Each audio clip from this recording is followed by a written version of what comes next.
Beni dünyanın her bir yerinden izleyen vatanımın güzel ve değerli insanlarına saygı ve sevgiyle selamlıyorum. Evet değerli izleyiciler, neden sevinçliyim, neden sevinçliyim? Türk vatandaşlarına Avrupa Birliği ülkesi oturum izni veriyor.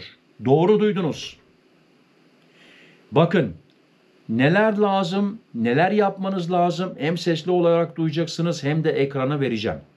Zor değil, olabilir. Ve inanıyorum ki çok kişi Türkiye'den koştura koştura bu konsolosluğa gidecek. Sizler de buna benzer haberler duymak istiyorsanız rica edeceğim, abone olun, zile tıklayın değerli izleyiciler. Buna benzer haberleri kaçırmayın. Ben Murat Bozdoğan, İsviçre'den söz veriyorum. Böyle haberlerin peşindeyim.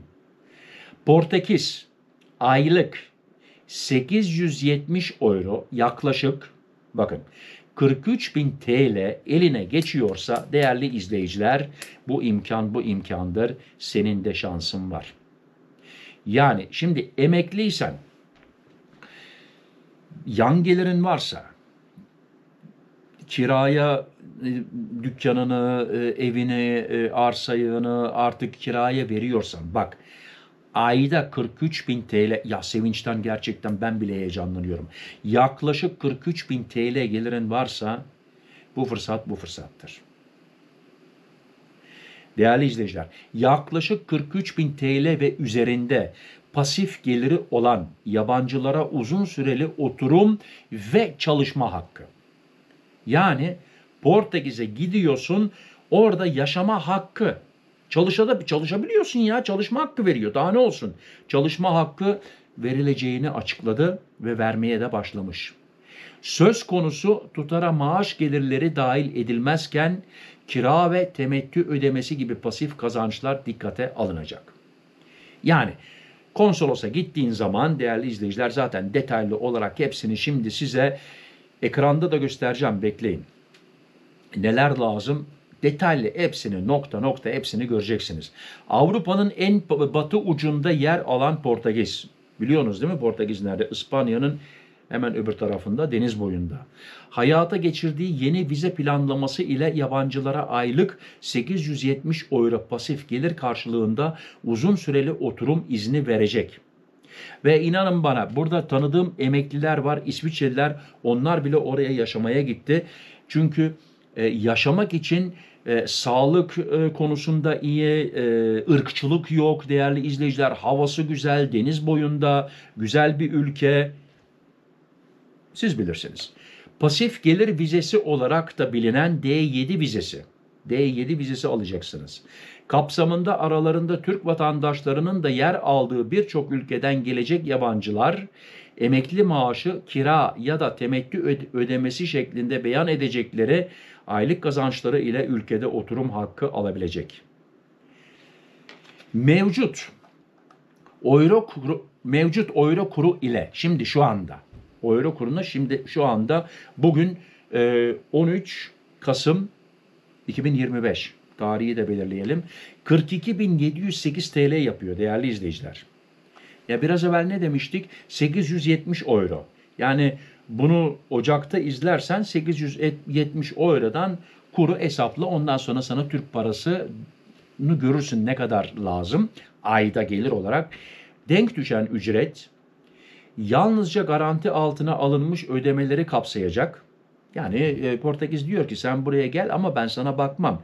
Yani kendi şu kadar gelirin olması lazım. Onu senden istiyor. Hali hazırda maaş ya da ticaret geliri üzerinden elde edilecek kazançlar D7 vizesi başvurusuna dahil edilemeyecek.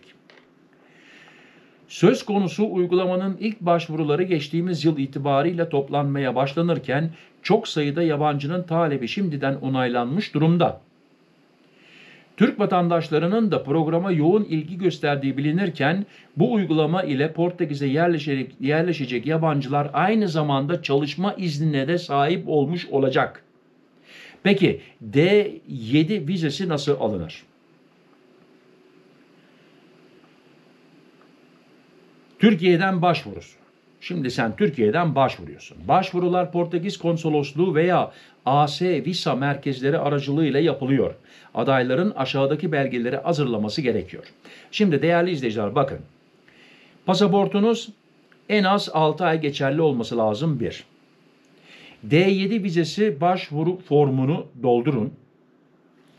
Ya konsolosluktan alın, orada doldurun veya internetten indirip doldurun oraya gitmeden. Son 6 aya ait belgeleri, kira, maaş, emekli maaşı vesaire. Yani ispat etmeniz lazım o gelirim var diye. Portekiz'de konaklama kanıtı, kira sözleşmesi veya tapu.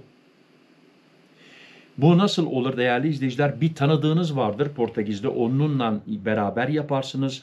Veyahut da oradan ev kiralayan şirketlerle iletişime geçip bir ev kiralamamız lazım.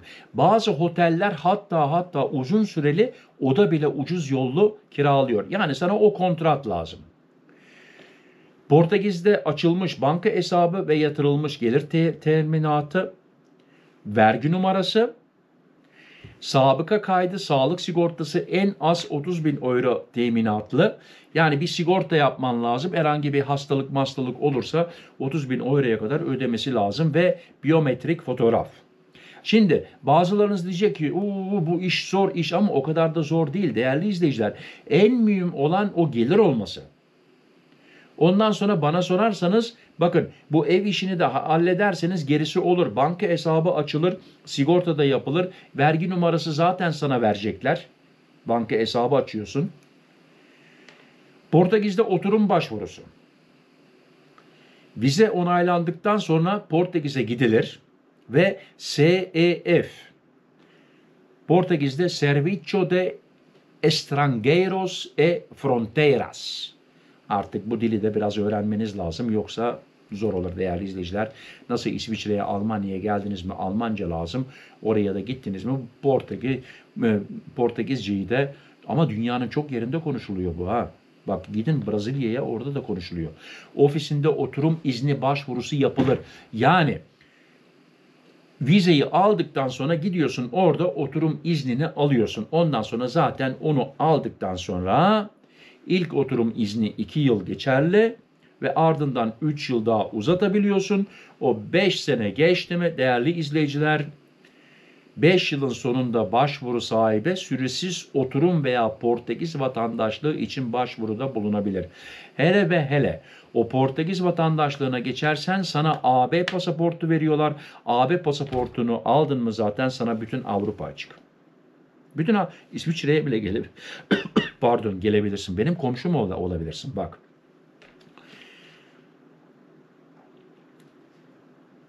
D7 vizesi başvuru şartları. Pasif gelir şartı. Onu söyledik değerli izleyiciler. 870 euro. Şimdi yanımda ben ailemi de götürmek istiyorum dersen eşin için bir %50 daha fazla lazım. Ama şurada şunu da söylemek istiyorum. Bakın zamanında Türkiye'den Almanya'ya babalarımız, dedelerimiz nasıl gitti? Tahta bavulla gitti. Yalnız gitti. Orada başını sokacak bir yer ayarladı. İş ayarladı. Para kazanmaya başladı. Ailesini ardından getirdi. Burada bana sorarsanız böyle olması lazım. Ama senin maddi durumun kuvvetliyse tabii ki eşin için o 870 euronun yarısı bir de ona lazım. Yanında bir çocuk götürmek istiyorsan %30 da ona hesaplaman lazım. O lazım. Her çocuk için %30 ek gelir şartı lazım. Portekiz banka hesabı ve NIF numarası başvuru öncesinde açılması zorunludur. Yani şimdi değerli izleyiciler, nasıl Türkiye'de oturduğun zaman bunlar elinde var, banka hesabı, vergi numarası, sigortasıdır, zartıdır, zurtudur. Orada da hepsini tabii ki Portekiz istiyor. Yani kimse kaçak yollardan gelmesin diyor. Geldiği zaman diyor her şeyi olsun diyor. Konaklama belgesi, kira sözleşmesi, onu söyledik. Tapu veya uzun süreli konaklama rezervasyonu gerekir. Yani bir anlaşmayla da biraz evvel dediğim bir oda tutsam bile yeterlidir. Ama elinde anlaşma olması lazım. Bir kontrat olması lazım. Ama maddi durumun tabii ki kuvvetliyse git oradan bir ev al. Bu kadar basit. Adli sicil kaydı, temiz olman lazım. Temiz sabıka kaydı zorunlu. Sağlık sigortasını söyledik değerli izleyiciler. Sağlık sigortası lazım. Tabii ki oraya gittiğin zaman kendini sigortalaman lazım. Ya hasta olursun, bir şey olursun. Sigortan olması lazım. Allah muhafaza yani. D vizesi kimler için uygun? Emekliler, maaş veya emekli gelirini belgeleyebilenler, serbest çalışanlar ve dijital göçmenler, düzenli yatırım, kira veya temettü geliri bulunanlar. Nasıl baştan dedim, yani senin şimdi birkaç tane dairen varsa, onları kiraya veriyorsan, bu gelirin varsa zaten sen işi kurtardın.